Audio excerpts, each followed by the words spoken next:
Next, I would like to introduce one of AirVentures Flying School's first students. He came from the frosty white north with the biggest parka you've ever seen, with a giant Toronto Maple Leafs logo on it. Like, gross, right? Go Bruins. Yeah, shut up. So, without further ado, the guy who used to rent my airplane to fly sketchy flights at midnight, Del Borba.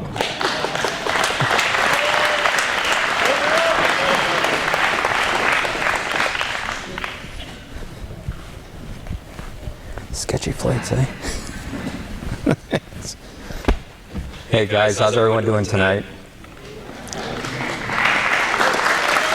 My name is Delmino Borba. Most of you who know me will know me by Del Borba.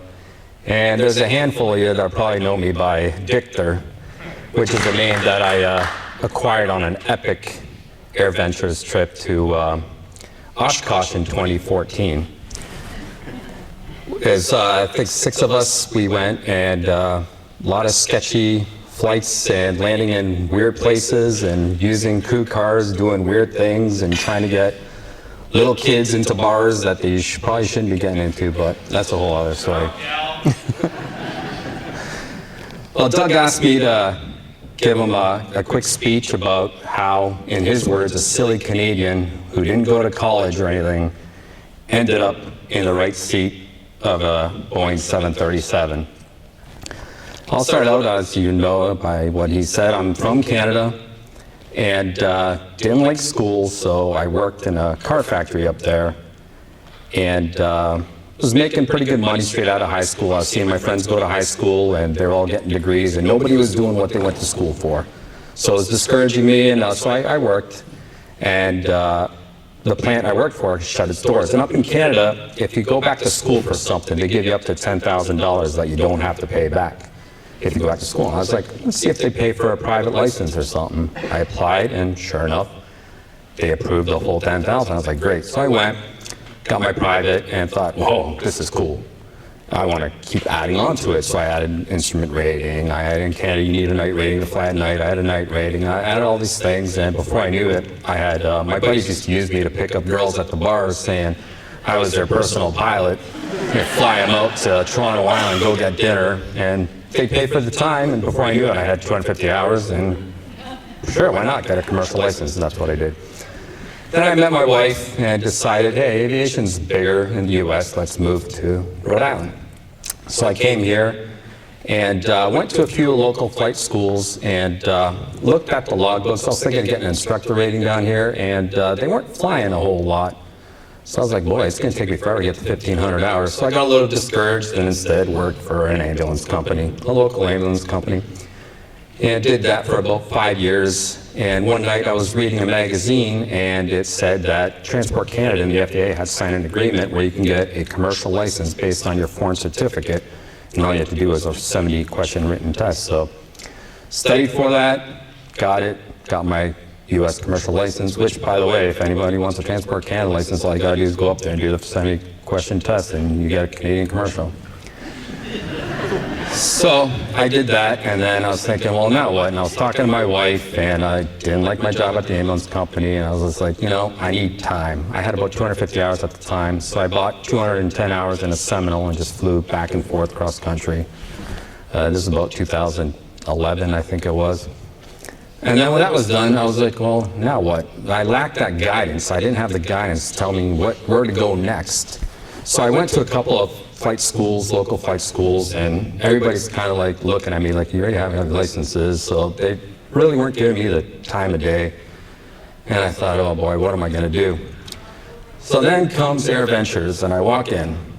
And I guess it's right when Doug first started. I don't even think he had 409 kilo yet. I don't even think you were renting like a 172 or something. Thanks, Tim.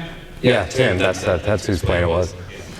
So anyways, I walk in, and Doug wasn't even there. He was up with a student, and I was already feeling down, discouraged, and not knowing what to do. And I was thinking of walking out, but he had a cute little girl working for him, and she convinced me to hang out with her for a little while to wait for Doug. And I thought, all right, I'll do that.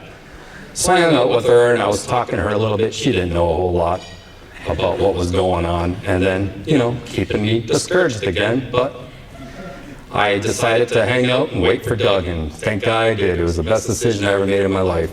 Doug walked in those doors, and instantly I just got slammed with his charisma and his knowledge, and he was just oozing it out. And I'm like, wow, I need to latch onto this guy.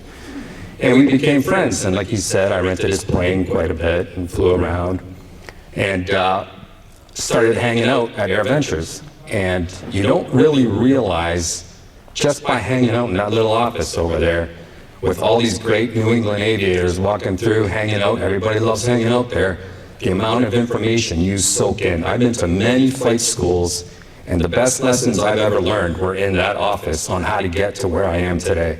Had I done that, I'm almost positive I would not be where I am today, panicking for AirVentures. You meet a lot of people. He's got a great network of people, and the contacts I got, Jacob mentioned George Bentley. He helped me hugely getting through the program. He warned me about the fire hose at the airlines, and it's true. They open up the fire hose, and you better start drinking. But he would help me stay calm and get me through, and Jacob also did the same thing every time, no matter what. If I had a question, if I was feeling down, getting discouraged, AirVentures was always there, no matter what, to help me get through the whole program.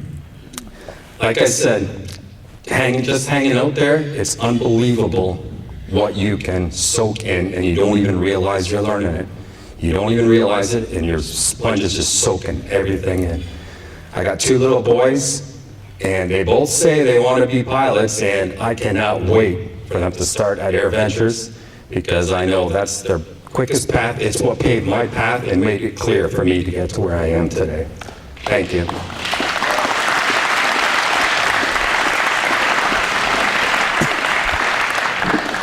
Thanks, you Canuck.